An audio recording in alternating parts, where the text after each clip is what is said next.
I've been playing poker since 2018. For the past, I'd say 4 or 5 years, I've been playing what you'd call mid stakes. So 350 or roundabouts ABI. Biggest I'll play is 2.5K, where I'll sell pretty liberally.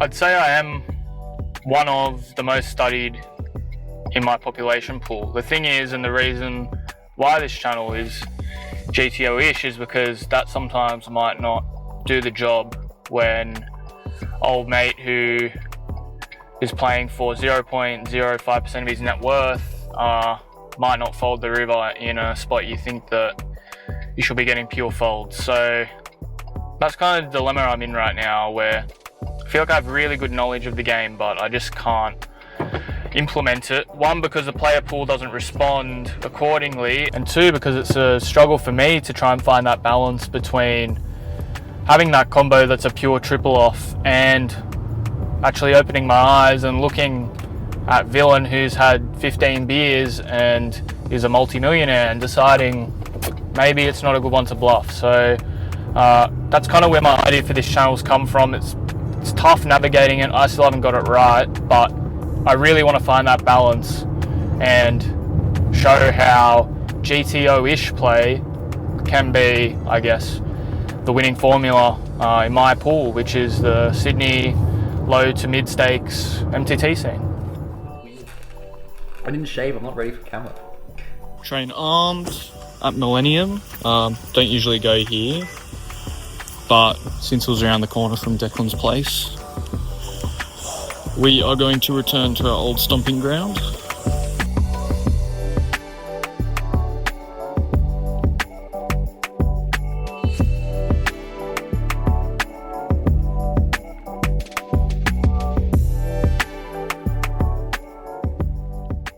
Okay, session done. Should be about 39 minutes, Maps is saying, to get to Churchill's. Yeah, we'll fire the 200 weekly ahead of the series that's starting on Sunday. So yeah, exciting stuff. We'll see you there.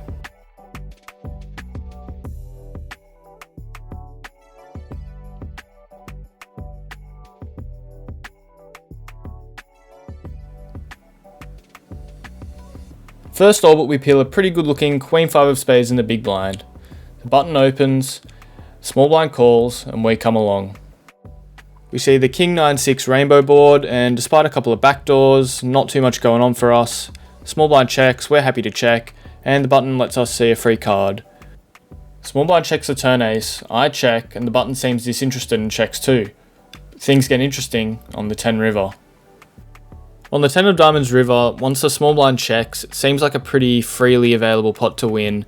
The queen's a nice card to have, both players have checked it down. I'm going to overbet, so I do a George Zhang, I cheese it, and I go for an overbet of 5,500. The button leans back, reaches for his VB and takes a swig. Cheap beer, good people. And swiftly reaches for raising chips and makes it 11,000 for a min raise. My hand's already in the muck, and he flashes us the ace-10 off. Taking this line of punting or not? Can you hear your thoughts? Later on in the tournament, we look down at a pretty good looking King-Queen of diamonds. We're only playing about 25-ish bigs, and once the crazy guy from earlier opens, we decide to just call on the button with the King-Queen of diamonds. You can mix this at 25. Versus this guy, I'd probably prefer to just get it in, but I'm going to flat this spot this time. Don't mind playing in position, dominating his worst King X. We see a pretty appetizing 10-6-7 with 2 diamonds, and once the gentleman checks it over to me, I want to play 2 sizes here. A really big bet of pot or larger with my really strong value and high equity draws that can dominate his, and then I want to have a small size, which I picked here, which I can do with parts of my range that need some protection and want to put some money in the pot for when we get there. He calls, and on the 3 of clubs, I was a little bit unsure about what to do here. SPR is around 2-1, I believe. So we have to be kind of careful. I mean, our hand really doesn't mind bet calling, but I just don't think that he's going to be jamming worse draws. So I decided to bet 3,500, which I'm not sure about, and I'm going to check the sim. I'll pop it up on the left here.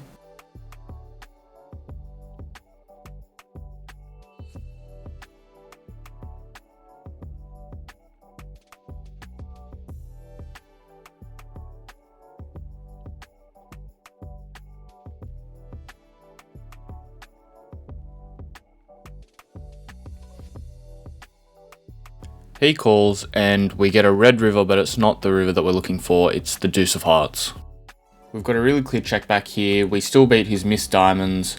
We have really bad blockers to bluff with, and once this guy check calls twice, he's not going to fold the river versus a bet. So we elect to check it back, and you can see with how I hold my cards here, I'm a bit disappointed to see the black ace-9 offsuit, which I think should be folding the turn, but the beer is telling this guy otherwise.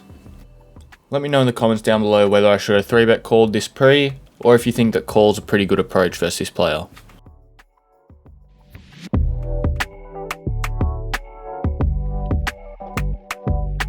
Looking forward to getting home and checking some of these hands. Like that king-queen hand, very close between a turn bet or check. I thought that my bet would fold out exact hands like he had, like ace-9, black ace-9, but obviously not.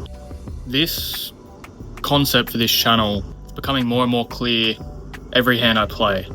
The balance between theory and what actually works in practice, it seems like it's getting wider and wider by the day. Some of these hands, man, are just, it's tough to even solve in the moment what you should do when there are these hands in range that just, they don't even exist in theory and they're 4, 5, 6 pips away.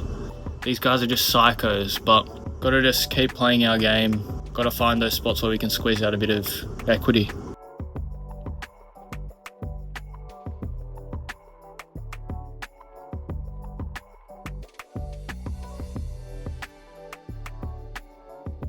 First hand back from break, and we peel the 9-6 of diamonds in the big blind. Under the gun opens 2400, and we come along.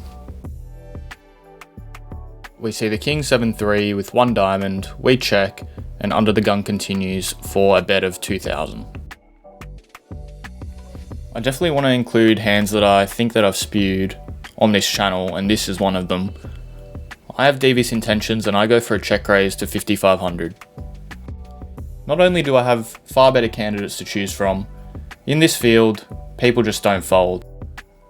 Under the gun calls, and then we couldn't have picked a better turn card. Or a diamond. Not only is it a great turn card for our hand, it's also one of the best cards in the deck for our range. Our 5-6, 7-4, 3-4 all get there, and we only have one move. We push our remaining 14,800 in the middle, and villain beats us into the pot. We need help. We show our hand and we see the bad news as villain whips over the ace-8 of diamonds. Goes to show how spewy my flop check raise was. Little mishap from the dealer, but then he puts down the beautiful 6 of clubs on the river to secure us the full double in a very fortunate fashion.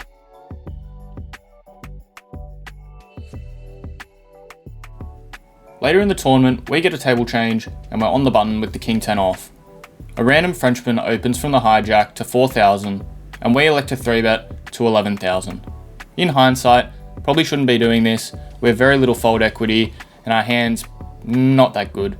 He's going to peel all his king jack off, king queen off that we should be making fold in theory, so I'd prefer to just fold or call this spot. Both blinds fold, and after a short tank, the Frenchman comes along and puts in 11,000. So we go heads up to the flop with very short SPR of around 1.2, and we get a pretty dreamy flop in the form of the Jack 9-8 with 2 hearts. What's not dreamy, however, is when the Frenchman takes a short amount of time and then donk jams. We call it off, and we see the bad news that he has peeled the 3-bet with the 10-7 of spades, proceeded to flop the joint, and pile it in my face. We see some sweet justice on the Queen of Hearts turn, only leaving him drawing to a chop, and the Deuce of Spades locks it up for us.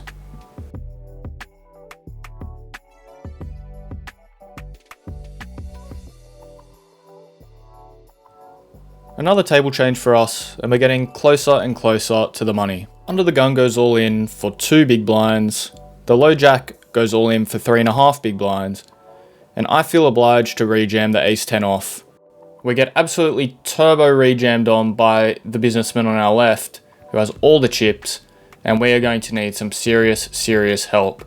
He turns over the pocket jacks, the other 2 stacks show ace-9 and king-9, let's go to the run out. We need a 2-outer. We're drawing very similar, my friend, except you got some diamonds, 4 diamonds, just 1 king. You got spades going. Yeah?